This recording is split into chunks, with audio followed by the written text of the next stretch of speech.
Hello, how are you?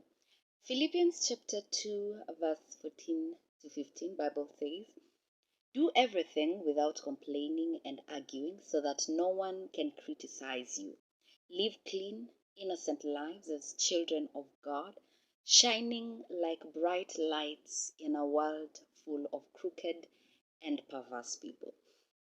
In other words, the Bible is calling us the light of the world. There is some understanding, there is some knowledge that we have as children of God that gives the world a direction. When children of God fail to step into their identity, when children of God fail to own up who they are, fail to recognize and fully occupy who God has called them to be, our world will definitely be filled with a lot of darkness. No wonder we keep experiencing the things that we experience, because the children of God are sometimes kept away by fear, or held down by anxiety or what people will say when I do this or become this. But God is saying that we are the light of the world. When we begin to wait for another light to come or a miracle to happen, then we are failing on our path.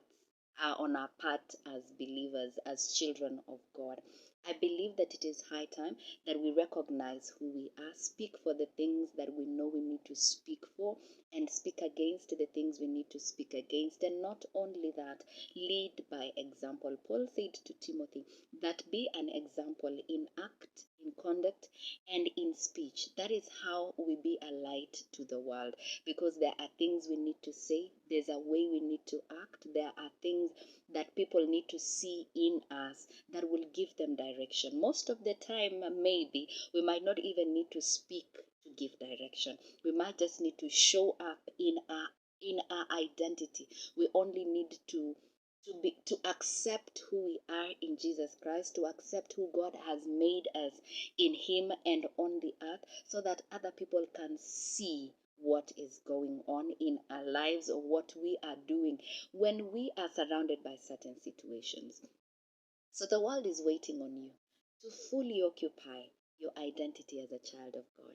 You do not need to be sorry. You do not need to be afraid. You do not need to think about the outcome of uh, of you occupying your identity, of you occupying your position, accepting it, instead of being an imposter, being an imposter of who we are, who we no longer are, but we want to force ourselves to be those things just so our world would be comfortable. But we are not called so that the world would be comfortable. We are called to give direction. And sometimes it is not easy. Sometimes the world does not receive it the way that it is supposed to. But that is not your part now. Your part is to show up as a child of God. So step out in boldness, be the light in this perverse generation. Blessed day.